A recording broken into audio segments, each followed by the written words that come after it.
قرآن کہہ رہا ہے اقیم الصلاۃ لدلوک الشمس. پیچھے قرآن نے تذکرہ کیا کہ رسول اللہ صلی اللہ علیہ وسلم پر اتنا زیادہ مشرکین کا دباؤ ہے کہ قرآن کہتا ہے کہ اگر ہم آپ کو ثابت قدم نہ رکھتے تو آپ بھی ان کی طرف مائل ہو جاتے. تو ظاہر ہے بہت سخت دباؤ اور جبر ہے آپ کے اوپر. تو ایسے موقع پہ ایسا کام کرنے کی ضرورت ہے جس سے آپ کو ثابت قدمی ملے اور اللہ کا قرب حاصل ہو. تو اس کا سب سے بہترین طریقہ قرآن کہتا ہے نماز ہے. یعنی اے نبی صلی اللہ علیہ وسلم آپ نماز کو مضبوطی سے تھامیے تاکہ آپ کو ثابت قدمی ملے، آپ کو اللہ کا قرب ملے. کیونکہ جس اللہ کے لیے کام کیا جا رہا ہے نا، جب تک اس اللہ سے رشتہ مضبوط نہیں ہوگا تو اس کام میں آپ ثابت قدم نہیں رہ سکتے. اور اللہ سے رشتہ مضبوط کرنے کا سب سے بڑا ذریعہ نماز ہے. اس لیے قرآن کہتا ہے اقیم الصلاۃ، آپ نماز قائم کیجئے، لدلوک الشمس، سورج کے ڈھلنے کے وقت. سورج کب ڈھلتا ہے؟ جب بالکل بلندی پہ جا کے ڈھلنا شروع ہوتا ہے تو ظہر کا وقت شروع ہوتا ہے، الی غسق اللیل، رات کے اندھیروں تک. یعنی اس میں 4 نمازیں آ گئیں. سورج جب ڈھلتا ہے نا بالکل بلندی پر ہوتا ہے، تھوڑا سا ڈھلتا ہے ظہر کا وقت، مزید ڈھلان پیدا ہوتی ہے عصر کا وقت، مزید ڈھلتا ہے مغرب کا وقت، اور پھر الی غسق اللیل، سورج تو غائب ہو جاتا ہے مغرب کے بعد، پھر رات کے اندھیرے میں یعنی عشاء کا وقت. وقرآن الفجر، اور فجر کے وقت میں، فجر کی تلاوت کے وقت میں. تو قرآن میں اشارہ کر دیا کہ اصل تلاوت کا وقت ہے ہی فجر کا. آج بعض اماموں کو ہم نے دیکھا فجر میں بڑی مختصر تلاوت کرتے ہیں، یہ بالکل غلط ہے. سنت ہے فجر میں طوال مفصل، یعنی سورہ حجرات سے لے کے سورہ بروج تک کی جو لمبی لمبی صورتیں ان کو تلاوت کیا جائے. تو فجر کے قرآن کے وقت بھی آپ نماز قائم کیجئے. ان قرآن الفجر، بے شک فجر کا جو قرآن ہے، فجر میں جو تلاوت ہے، کانا مشہودا، اس میں حاضر ہوتے ہیں. کون حاضر ہوتے ہیں؟ حدیث سے پتہ چلتا ہے فرشتے. فجر کا وقت اتنا مبارک وقت ہے جب اس میں امام صاحب قرات کرتے ہیں اور لوگ ہاتھ باندھ کے پیچھے امام کی قرات سنتے ہیں. ایک خاص سکینت نازل ہوتی ہے اللہ کی طرف سے، اور فرشتے بھی اس تلاوت میں نازل ہوتے ہیں. صحیح حدیث سے یہ بات ثابت ہے کہ فرشتے جو تبدیل ہوتے ہیں نا، ان کے آنے جانے کا وقت اور فجر اور عصر میں ہے. وہ جو فجر میں فرشتے آتے ہیں انسان کی حفاظت کے لیے، لہو معقبات من بین یدیہ ومن خلفہ یحفظونہ من امر اللہ. بہت ساری مخلوق اس کائنات میں ایسی ہے جہاں تک سائنس نہیں پہنچی، اور ہو سکتا ہے قیامت تک پہنچ ہی نہ سکے. وہ انسان کی عقل سے بالاتر ہے وہ مخلوق، اور یہ بھی ممکن ہے پہنچ جائے سائنس ترقی کر کے. وہ مخلوق انسان کو نقصان پہنچانے کی کوشش کرتی ہے. تو اس مخلوق سے بچانے کے لیے، جن میں جنات ہیں سر فہرست، ان سے بچانے کے لیے اللہ نے فرشتوں کا انتظام کیا ہے. تو حدیث میں آتا ہے صبح و شام، قرآن سے بھی یہ بات ثابت ہے، صبح و شام فرشتوں کی باریاں چینج ہوتی ہیں اور وہ ہماری حفاظت کے لیے اللہ کی طرف سے متعین ہوتے ہیں. تو ان کی جو حاضری ہے ان فرشتوں کی، وہ فجر کے وقت میں ہوتی ہے. اور یہ بھی حدیث سے ثابت ہے کہ بہت سے فرشتے صرف تلاوت سننے کے لیے زمین پہ اترتے ہیں. تہجد کے بارے میں حدیث میں آتا ہے کہ جب کوئی شخص تہجد میں قرآن کی تلاوت کرتا ہے تو فرشتے آنا شروع ہوتے ہیں، اور اس کے جو ہے نا لبوں پہ اپنے منہ کو رکھ لیتے ہیں اس کی تلاوت کو چکھنے کے لیے. اتنا فرشتوں کو لطف محسوس ہوتا ہے تہجد کی تلاوت میں. اور پھر وہ تانتا بناتے بناتے جو ہے نا ایک دوسرے پہ سوار ہوتے ہوتے آسمان کی بلندیوں تک پہنچ جاتے ہیں. تو فجر کی نماز میں بھی یہ فضیلت ہے. تو آگے اللہ فرماتے ہیں کہ اللہ نے فجر کی نماز کی فضیلت کو بیان کیا. آگے اللہ فرماتے ہیں وَمِنَ اللَّيْلِ، یہ تو 5 نمازیں ہو گئیں، یہ تو ساری امت پہ فرض ہیں. لیکن رات کے کچھ حصے میں فَتَہَجَّدْ بِهِ، بِهِ کا مطلب اس حصے میں آپ نے تہجد پڑھنی ہے. نَافِلَةً لَكَ، اے محمد صلی اللہ علیہ وسلم یہ آپ کے لیے اضافہ ہے. کیا مطلب؟ یا تو نبی صلی اللہ علیہ وسلم پہ 6 نمازیں فرض تھیں، یعنی 5 فرض کے علاوہ تہجد بھی فرض تھی. تو اس لیے قرآن نے کہہ دیا کہ امت پہ تو 5 فرض ہیں نافلۃ لک، لیکن یہ تہجد آپ کے لیے اضافی ہے، یعنی آپ پر 6 نمازیں فرض ہیں. ایک مطلب تو یہ بھی ہو سکتا ہے. اور جو علماء اس کے قائل ہیں کہ نہیں نبی پر تہجد فرض نہیں تھی، تو ان کے نزدیک اس آیت کی تفسیر یہ ہوگی کہ یہ آپ کے لیے ایک اضافہ ہے اللہ کے قرب حاصل کرنے کا. یعنی 5 نمازیں تو پڑھنی ہی پڑھنی ہے، لیکن آپ اللہ کے قرب کے لیے ایک اضافی چیز بھی آپ کو دی جا رہی ہے تاکہ آپ کے درجات اور زیادہ بلند ہو. تو ایسی صورت میں یہ صرف نبی کے ساتھ خاص نہیں ہے، کیونکہ خطاب نبی سے چل رہا ہے، اس لیے اللہ نے کہہ دیا آپ کے لیے اضافہ، ورنہ حقیقت میں پوری امت کے لیے یہ اضافہ ہے. آگے اللہ فرماتے ہیں عَسَىٰ أَن يَبْعَثَكَ رَبُّكَ، امید ہے کہ آپ کو آپ کا رب پہنچا دے مقام محمود تک. یہ مقام محمود کیا ہے؟ شفاعت کبریٰ. یعنی تمام پیغمبر نبی کے پاس آئیں گے کہ آپ سفارش سے آغاز کریں، یعنی سفارش کا آغاز آپ سے ہوگا، پھر آپ صلی اللہ علیہ وسلم سفارش کریں گے. تو یہ ایک سب سے اونچا مقام ہے جو اللہ قیامت کے دن رسول اللہ صلی اللہ علیہ وسلم کو دے گا، اور جس سے آپ کی تمام پیغمبروں پر فضیلت ثابت ہو جائے گی کہ جب تک آپ کی طرف سے شفاعت کی ابتدا نہیں ہوگی کوئی اور پیغمبر سفارش نہیں کریں گے۔ تو اللہ نبی صلی اللہ علیہ وسلم کو تسلیاں دے رہا ہے کہ یہ مشرکین کا جو آپ کے اوپر بے پناہ دباؤ ہے، جبر ہے، آپ اس میں تسلی رکھیے، آپ نماز قائم کریں اور تہجد کی پابندی کریں، اللہ نے آپ کو بہت بڑا آگے چل کے مقام دینا ہے۔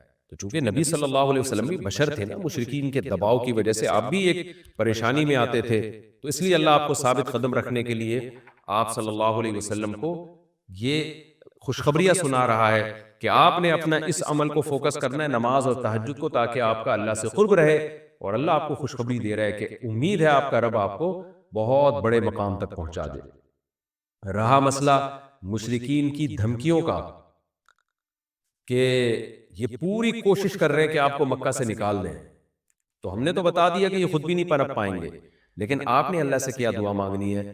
وَقُلْ رَبِّ، کہہ دیجئے اے میرے رب، ادخلنی مدخل صدق، مجھے مکہ میں داخل کیجئے مرغوب داخلہ، اچھا داخلہ، اور مجھے مکہ سے نکالیے بھی اچھے طریقے سے، یعنی اچھا نکلنا ہو میرا، ایسا نکلنا جس کے نتائج اچھے ہوں۔ اس میں اشارہ ہے کہ آپ صلی اللہ علیہ وسلم کو مکہ سے نکالنے پر مجبور کیا جائے گا، اور ایک وقت آئے گا کہ آپ مکہ سے نکلیں گے۔ تو اللہ اپنے حبیب صلی اللہ علیہ وسلم کو پہلے سے دعا سکھا رہے ہیں کہ آپ اللہ سے دعا مانگے، اللہ جب میں نکلوں تو میرا داخلہ بھی اچھے طریقے سے ہو اور میرا نکلنا بھی اچھے طریقے سے ہو، یعنی پسندیدہ نکلنا ہو۔ سوال پیدا ہوتا ہے نکلنے کا عمل تو پہلے ہے اور مکہ میں داخلے کا عمل بعد میں، تو نکلنے کا تذکرہ پہلے ہونا چاہیے کہ اللہ مکہ سے مجھے اچھی طریقے سے نکال، اور مکہ میں مجھے داخل بھی اچھے طریقے سے کرنا، تو داخلے کا تذکرہ پہلے کیوں؟ تو اس میں بلاغت کا ایک نقطہ ہے کہ پیغمبر کا بنیادی مقصد، وہ ہدف ہے جو پیغمبر دنیا میں لے کے آئے ہیں، تو اس کی آغاز تو مکہ سے کرنا ہے جس میں آپ کو بھیجا گیا، جو ابراہیم علیہ السلام کا شہر ہے، جہاں بیت اللہ ہے، اسلام کا مرکز تو اس جگہ سے بننا ہے۔ تو اس جگہ سے اگر نکالنا ہی مقصد ہے تو یہ جگہ تو رہ گئی نا پھر جو ابراہیم علیہ السلام کا مرکز اور ابراہیم علیہ السلام کی دعائیں تھی، تو اس لیے اصل مقصد تو یہ کہ مکہ میں داخل میں اچھے طریقے سے ہوں، جو پیغمبر کا مقصد تھا دنیا میں آنے کا، مکہ فتح کر کے داخل ہوں، یہاں مجھے غلبہ ملے، اور یہاں میرا جب داخلہ ہو تو ایسا داخلہ جس کو میں پسند کروں۔ یہ جو ابھی میں مکہ میں کہیں سفر سے جا کے واپس آتا ہوں، یہ داخلہ وہ داخلہ نہیں ہے جو میں چاہتا ہوں۔ تو چونکہ مکہ سے نکلنا مقصد نہیں ہے، نکالا اس لیے جا رہا ہے تاکہ داخلہ ایک طاقت کے ساتھ ہو اور اچھے طریقے سے داخلہ ہو، اس لیے اس داخلے کا تذکرہ پہلے کیا جا رہا ہے۔ ہاں وہ داخلہ اس وقت تک ممکن نہیں ہے جب تک مکہ سے ایک دفعہ آپ کا خروج نہ ہو، تاکہ مدینہ میں ریاست بنے اور آپ 10,000 کا لشکر لے کر فاتحانہ انداز سے مکہ میں داخل ہوں، اور جس مقصد کے لیے اللہ نے آپ کو بھیجا تھا وہ مقصد پورا ہو۔ تو وہ مقصد نکلے بغیر پورا ہو نہیں سکتا، اس لیے نکلنے کا تذکرہ کر دیا، ورنہ اصل مقصد تو یہ ہے کہ اللہ میں مکہ سے نکلنا نہیں چاہتا، میں مکہ میں داخلہ چاہتا ہوں۔ داخلہ ایسا ہونا چاہیے مدخل صدق، سچا مرغوب داخلہ ہونا چاہیے۔ چنانچہ اللہ نے آپ کی دعا قبول کی، اور جب نبی مکہ میں داخل ہوئے نکلنے کے بعد، تو کیسا بہترین آپ نے کا داخلہ ہوا کہ 10,000 کا لشکر لے کر آپ گئے، اور مشرکین مکہ آپ سے معافی کی بھیک مانگ رہے تھے۔ تو یہ مکی آیتیں اس وقت تو ظلم کے پہاڑ توڑے جا رہے تھے، لیکن پیغمبر سے اس طرح کی دعائیں کروائی جا رہی تھی، وَأَخْرِجْنِي مُخْرَجَ صِدْقٍ، اور اللہ مرغوب نکلنا ہو، یعنی جب میں نکلوں تو بھی میرا اچھا ٹھکانہ ہو۔ چنانچہ آپ کا نکلنا بھی بڑا اچھا ہوا کہ پورا مدینہ آپ کے استقبال میں کھڑا ہوا تھا، اور طلع البدر علینا من ثنیۃ الوداع، یہ جو ترانے ہیں یہ مدینہ کی بچیاں آپ کے استقبال میں پڑھ رہی تھی۔ تو آپ کا نکلنا بھی اچھا ہوا، یعنی مدینہ میں داخلہ جو مکہ سے نکل کے، اور پھر جو مکہ میں آنا وہ تو اس سے بھی زیادہ عزت اور شان کے ساتھ ہوا۔ وَاجْعَلْ لِي مِن لَّدُنْكَ سُلْطَانًا نَصِيرًا، اور اللہ تو بنا دے میرے لیے اپنے پاس سے زبردست طاقت جس میں میری مدد ہو، غلبہ دے دے مجھے مشرکین پر۔ یہ بھی مستقبل کی دعا ہے جو ان حالات میں نبی سے منگوائی جا رہی ہے، اور اللہ نے آپ کی ساری دعاؤں کو قبول کیا، سلطان نصیر بھی دے دیا آپ کو، غلبہ بھی دے دیا مکہ پہ، ایسا غلبہ جس میں اللہ کی مدد تھی، اور وہ کمزور غلبہ نہیں تھا، طاقتور غلبے کو سلطان کہا جاتا ہے۔ اور مدینہ میں جانا بھی آپ کا پسندیدہ ہوا، اور مکہ میں آنا بھی آپ کا پسندیدہ ہوا۔ اور اے نبی آپ یہ بھی کہہ دیجئے جاء الحق، حق آ چکا ہے، وزہق الباطل، اور باطل فنا ہو چکا ہے۔ حالانکہ جس وقت یہ دعا منگوائی جا رہی تھی باطل فنا نہیں ہوا تھا، لیکن ماضی سے جب کسی چیز کو تعبیر کیا جاتا ہے تو یہ بتانے کے لیے گویا یہ کام ہو چکا ہے، حالانکہ ہوا نہیں، ہوگا، لیکن نبی کی زبان سے نکلوایا جا رہا ہے کہ آپ مشرکین میں اعلان کر دیں کہ بس یہ کام ہو چکا ہے، حق آ گیا، باطل ختم، اور یعنی ہوگا تو فیوچر میں، لیکن گویا ابھی ہو چکا ہے، اتنا یقینی ہے کہ میں تمہیں اس کی پہلے سے خبر دے چکا ہوں کہ باطل اب پنپنے نہیں پائے گا کیونکہ حق اب آ چکا ہے۔ ان الباطل کان زہوقا، اور باطل تو ہے ہی فنا ہونے والی چیز، جب حق آتا ہے تو باطل فنا ہو جاتا ہے۔ نبی صلی اللہ علیہ وسلم جب مکہ مکرمہ میں داخل ہوئے نا تو آپ بتوں کو چھڑیوں سے گراتے تھے، چھڑی سے مکہ میں داخل ہو کے 360 بت کو ایک ایک کر کے چھڑی مارتے تھے اور وہ بت الٹے لڑکتے تھے، تو آپ اس موقع پر یہ آیت پڑھ رہے تھے کہ قل جاء الحق وزهق الباطل ان الباطل کان زہوقا۔